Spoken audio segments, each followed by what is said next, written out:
যুক্তরাষ্ট্র ইরান সমঝোতা সই আজ, দাবি ট্রাম্পের। দিনক্ষণ চূড়ান্ত হয়নি বলছে তেহরান। চুক্তির বিরুদ্ধে ইরানিদের বিক্ষোভ, নেতানিয়াহুকে ব্যর্থ আখ্যা লাপিদের। ট্রাম্পের পরিকল্পনা বাস্তবায়নে গাজা সীমান্তে সামরিক ঘাঁটি করছে যুক্তরাষ্ট্র। ইসরায়েলি গণমাধ্যমের তথ্য, দখলদারদের হামলায় উপত্যকায় নিহত 3, লেবাননে 5। রাশিয়ার জ্বালানি ও বন্দর অবকাঠামোতে ইউক্রেনের ড্রোন হামলা, সন্ত্রাসী কৌশল আখ্যা দিয়ে কঠোর জবাবের হুঁশিয়ারি পুতিনের। বেশ কয়েকটি বসতি নিয়ন্ত্রণে নেয়ার দাবি। হরমুজ ঘিরে উত্তেজনার পর সংঘাত বন্ধে একমত ইরান যুক্তরাষ্ট্র। কাল কাতারে বৈঠকের ডাক। ট্রাম্প নেতানিয়াহুর বিরুদ্ধে যুদ্ধ অপরাধের অভিযোগ মোস্তফার, বিচার দাবি। আফগানিস্তানে ফের পাকিস্তানের অভিযান, 36 জঙ্গি নিহতের দাবি ইসলামাবাদের। নিরীহ মানুষ হত্যার পাল্টা অভিযোগ কাবুলের। করাচি হামলায় জড়িতদের খবর অস্বীকার নয়াদিল্লির। ভেনেজুয়েলায় ভূমিকম্পে ধ্বংসস্তূপের নিচে প্রাণের খোঁজে উদ্ধারকারীরা। 4 দিন পরও ছাড়ছেন না জীবিত উদ্ধারের আশা। অভিযান জোরদারে লা গুয়াইয়া অঞ্চল লকডাউন ঘোষণা। শিরোনামগুলো দেখছিলেন। আন্তর্জাতিক সব শীর্ষ খবর নিয়ে আপনাদের সাথে আছি আমি শাওন দত্ত। জানাবো বিস্তারিত। মধ্যপ্রাচ্যের আকাশে আমেরিকার 2 দশকের একচ্ছত্র আধিপত্যের কেন্দ্রবিন্দু আজ আক্ষরিক অর্থে ধূলিসাৎ। বিগত 20 বছর ধরে যেখান থেকে পুরো মধ্যপ্রাচ্যে মার্কিন বিমান হামলার নির্দেশ দেওয়া হতো, কাতারের আল উদেইদ ঘাটের সেই কম্বাইন্ড এয়ার অপারেশন সেন্টার বা প্রধান কমান্ড সেন্টারকে পুরোপুরি ধ্বংস করে দিয়েছে ইরান। মার্কিন সাময়িকী এয়ার অ্যান্ড স্পেস ফোর্সেস ম্যাগাজিনের এক এক্সক্লুসিভ রিপোর্টে ফাঁস হয়েছে শতাব্দীর সবচেয়ে বড় সামরিক লুকোচুরির ঘটনা। ডোনাল্ড ট্রাম্পের প্রশাসন টানা 9 সপ্তাহ ধরে বিশ্ববাসীর কাছ থেকে লুকিয়ে রেখেছিল যে যুদ্ধের প্রথম 2 দিনেই ইরানের হাই প্রেসিডেন্ট। আসসালামু আলাইকুম দর্শক, এতক্ষণ দেখছিলেন খবরের কিছু বিশেষ অংশ। বাকি অংশ দেখার পূর্বে আমার একটা অনুরোধ, দেশ ও দেশের বাহির থেকে আমার এই অটুবাই চ্যানেলের খবরগুলো যে দেখছেন, যদি ভালো লেগে থাকে তাহলে অবশ্যই আমার চ্যানেলটি সাবস্ক্রাইব করে পাশে থাকবেন। যে সাবস্ক্রাইব করেছেন তাকে অসংখ্য ধন্যবাদ। চলুন দর্শক, এখন খবরের মূল ভিডিওতে। ব্যালিস্টিক মিসাইল আমেরিকার 16টি ঘাঁটিকে ধ্বংসস্তূপে পরিণত করেছিল, যার মধ্যে আল উদেইদের এ কমান্ড সেন্টার আজ পুরোপুরি অকার্যকর বা ইনঅপারেবল। প্রশ্ন হল, ইরানের মিসাইল হামলার ঠিক আগ মুহূর্তে সেন্টকমের কমান্ডাররা কেন তাদের 10,000 সেনাকে মৃত্যুর মুখে ফেলে রেখে 7,000 মাইল দূরে আমেরিকার সাউথ ক্যারোলাইনায় পালিয়ে গেলেন? এবং সবচেয়ে বড় প্রশ্ন, আল উদেইদ ঘাঁটির এ কমান্ড সেন্টার পুনরায় নির্মাণ করতে পেন্টাগন আজ কেন এত ভয় পাচ্ছে? তারা কি তবে নীরবে মেনে নিয়েছে যে মধ্যপ্রাচ্যে তাদের ঘাঁটির পতন শুরু হয়ে গেছে? মধ্যপ্রাচ্যের ভূরাজনৈতিক দাবার বোর্ডে আমেরিকা আজ এমন এক চেকমেটের শিকার হয়েছে যা হজম করা তাদের জন্য অসম্ভব হয়ে দাঁড়িয়েছে। শুরুতে আসা যাক ডোনাল্ড ট্রাম্প প্রশাসনের শতাব্দীর সেরা এই লুকোচুরির গল্পে। আমরা সবাই জানি, যখনই আমেরিকার কোনো ঘাঁটিতে হামলা হয়, পেন্টাগনের প্রথম কাজই হলো মিডিয়াকে ব্ল্যাকআউট করা।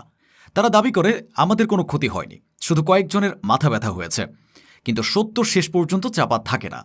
ক্রিস গর্ডন এবং এয়ার অ্যান্ড স্পেস ফোর্সেস ম্যাগাজিনের চাঞ্চল্যকর রিপোর্ট পশ্চিমা বিশ্বের সেই মিথ্যাচারের মুখোশ পুরোপুরি খুলে দিয়েছে। রিপোর্টে বলা হয়েছে, যুদ্ধের প্রথম দিকেই যখন 28 ফেব্রুয়ারি আমেরিকা এবং ইরানের মধ্যে সংঘাত শুরু হয়, ঠিক তখনই ইরান তাদের মাস্টারমাইন্ড স্ট্র্যাটেজির চূড়ান্ত রূপ দেখায়। মাত্র 48 ঘণ্টা বা 2 দিনের ব্যবধানে ইরানের নিখুঁত ব্যালিস্টিক মিসাইলের আঘাতে মধ্যপ্রাচ্যে থাকা আমেরিকার অন্তত 16টি সামরিক ঘাঁটি মারাত্মক ক্ষতির সম্মুখীন হয়। ট্রাম্প প্রশাসন এবং মার্কিন মিডিয়া অত্যন্ত সুকৌশলে পুরো 9টি সপ্তাহ ধরে সাধারণ আমেরিকান জনগণ এবং বিশ্ববাসীর কাছ থেকে এই ভয়াবহ পতনের খবর লুকিয়ে রেখেছিল। তারা ভয় পাচ্ছিল এই খবর বাইরে এলে সুপার পাওয়ার আমেরিকার বেলুন এক নিমিষেই চুপসে যাবে। কিন্তু এর চেয়েও বড় এবং চরম অপমানজনক সত্য লুকিয়ে আছে কাতারের আল উদেইদ ঘাঁটির পতনের পেছনের গল্পে। আল উদেইদ হল মধ্যপ্রাচ্যে আমেরিকার সবচেয়ে বড় এবং সবচেয়ে গুরুত্বপূর্ণ সামরিক ঘাঁটি, আর এর ভেতরে থাকা কম্বাইন্ড এয়ার অপারেশন সেন্টার হল আক্ষরিক অর্থে মার্কিন বিমান বাহিনীর মস্তিষ্ক। গত 20 বছর ধরে আফগানিস্তান, ইরাক, সিরিয়া থেকে শুরু করে পুরো মধ্যপ্রাচ্যে যত বিমান হামলা হয়েছে তার সব কিছুর ছক কষা হয়েছে এই কমান্ড সেন্টার থেকে। কিন্তু যেদিন ইরানের ব্যালিস্টিক মিসাইলগুলো কাতারের আকাশ চিরে আল উদেইদ ঘাঁটির উপরে আছড়ে পড়ে, সেদিন আমেরিকার $1 বিলিয়ন পেট্রিয়ট এবং থার্ড ডিফেন্স সিস্টেমগুলো পুরোপুরি অকেজো হয়ে যায়। ইরানের মিসাইলগুলো কোনো র্যান্ডম হামলা ছিল না, সেগুলো অত্যন্ত নিখুঁতভাবে সরাসরি সেই CAOC বা মগজের উপর পিন পয়েন্ট স্ট্রাইক করে। মার্কিন সামরিক কর্মকর্তারাই আজ স্বীকার করতে বাধ্য হচ্ছেন যে এই হামলার পর তাদের 2 দশকের গর্বের কমান্ড সেন্টারটি মারাত্মকভাবে ক্ষতিগ্রস্ত এবং পুরোপুরি অকার্যকর হয়ে পড়েছে। এখানে উন্মোচিত হয় আমেরিকার চরম কাপুরুষতা এবং যুদ্ধক্ষেত্র থেকে লেজ গুটিয়ে পালানোর এক ঐতিহাসিক চিত্র। পেন্টাগন দাবি করেছে যে হামলায় কোনো মার্কিন কমান্ডার হতাহত হননি। কেন হতাহত হননি জানেন? কারণ হামলার ঠিক আগে যখন মার্কিন ইন্টেলিজেন্স বুঝতে পারে যে ইরানের মিসাইল তাদের দিকে ধেয়ে আসছে, তখন সেন্টকমের শীর্ষ কমান্ডাররা তাদের ঘাঁটি ছেড়ে পালিয়েছিলেন। হ্যাঁ, আপনি ঠিকই শুনেছেন, যে কমান্ডাররা মধ্যপ্রাচ্যে বসে যুদ্ধের আস্ফালন করতেন, তারা কাতারের ওই ঘাঁটিতে থাকা নিজেদের 10,000 সৈন্য এবং মিত্রদের একেবারে মৃত্যুর মুখে ফেলে রেখে রাতের অন্ধকারে 7,000 মাইল দূরে আমেরিকার সাউথ ক্যারোলাইনার এয়ারফোর্স বেসে নিজেদের যান বাঁচাতে পালিয়ে যান। পেন্টাগন এখন এটিকে কৌশলগত স্থানান্তর বা ব্যাকআপ সাইটে শিফট করা বলে নাম দেওয়ার চেষ্টা করছে। কিন্তু একজন সাধারণ সামরিক বিশ্লেষকও বোঝেন যে কমান্ডারদের এ পলায়ন কোনো কৌশল ছিল না, এটি ছিল নিশ্চিত মৃত্যু ভয়। তারা ভালো করে জানত যে আমেরিকার কোনো ডিফেন্স সিস্টেমই ইরানের হাই প্রিসিশন মিসাইলের ঝাঁক আটকাতে পারবে না। তাই তারা নিজেদের সৈন্যদের ইরানের দয়ার উপর ছেড়ে দিয়ে নিজেদের প্রাণ নিয়ে রণে ভঙ্গ দিয়েছেন। আমেরিকার এই পলায়ন শুধু একটি ঘাঁটির পতন নয়, এটি মধ্যপ্রাচ্যে তাদের আধিপত্যের কফিনে সবচেয়ে বড় পেরেক। আজ ইসরায়েল এবং অন্যান্য আরব মিত্ররা বুঝতে পারছে যে বিপদের সময় আমেরিকা কাউকে চেনে না। যে পরাশক্তি নিজেদের কমান্ডারদের বাঁচাতে 7,000 মাইল দূরে পালিয়ে যায়, তারা কিভাবে মধ্যপ্রাচ্যের মিত্রদের রক্ষা করবে? ইসরায়েল আজ ভয়ে কাঁপছে, কারণ তাদের মাথার উপর থেকে আমেরিকার সেই সুরক্ষার ছাতা চিরতরে সরে গেছে। কিন্তু আমেরিকার অপমানের শেষ এখানেই নয়।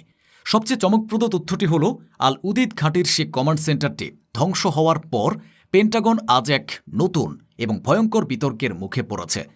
একজন শীর্ষ মার্কিন কর্মকর্তা স্বীকার করেছেন যে পেন্টাগনের ভেতরের জেনারেলরা এখন বিতর্ক করছেন কাতারের এ ঘাঁটিতে সে কমান্ড সেন্টারটিকে আদৌ নতুন করে আর নির্মাণ করা ঠিক হবে কিনা। একটু ভেবে দেখুন, এটা কতটা চরম পরাজয়ের লক্ষণ। আমেরিকা, যাদের $1 ট্রিলিয়ন সামরিক বাজেট, তারা আজ এক কমান্ড সেন্টার নতুন করে বানাতে ভয় পাচ্ছে। কেন?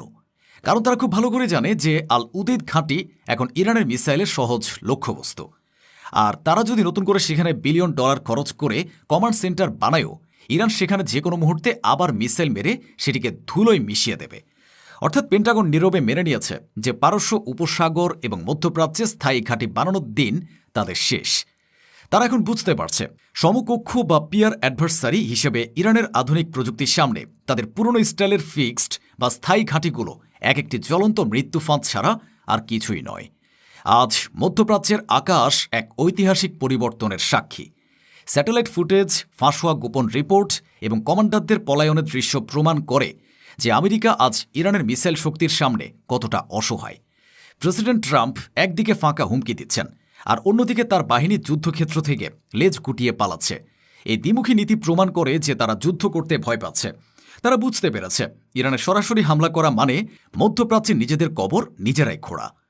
দর্শক মণ্ডলী, আমেরিকা পালিয়ে গিয়ে প্রমাণ করল তারা আর সেই অজেয় সুপার পাওয়ার নেই। ইরানের মিসাইলগুলো আজ তাদের নিজেদের তৈরি করা ঘাঁটি থেকে তাড়িয়ে দিচ্ছে। ইসরায়েল এখন একা এবং তাদের বাংকারগুলো এখন তাদের শেষ ভরসা। মধ্যপ্রাচ্যের আকাশ আজ আক্ষরিক অর্থেই মুক্ত। সেখানে আজ উড়ছে ইরানের প্রযুক্তিগত এবং কৌশলগত বিজয়ের নিশান। ইরান বিশ্বকে দেখিয়ে দিয়েছে ইমানি শক্তি, নিখুঁত মেধা এবং নিজস্ব প্রযুক্তির কাছে আমেরিকার $1 মিলিয়ন আর ফাঁকা আস্ফালন কতটা তুচ্ছ। ইতিহাস মনে রাখবে এই দিনটিকে, যেদিন সুপার পাওয়ার আমেরিকা তাদের নিজেদের কমান্ড সেন্টার ফেলে লেজ গুটিয়ে 7,000 মাইল দূরে পালিয়ে গেছে। আপনারা কি মনে করেন, কাতারের ঘাঁটি ফেলে সাউথ ক্যারোলাইনায় কমান্ডারদের এই পলায়ন কি কৌশলগত সিদ্ধান্ত ছিল, নাকি ইরানের মিসাইলের ভয়ে লেজ গুটিয়ে পলায়ন? আমেরিকার এই ঐতিহাসিক পতনের পর মধ্যপ্রাচ্যের নতুন সুপার পাওয়ার হিসেবে কি ইরান আত্মপ্রকাশ করবে?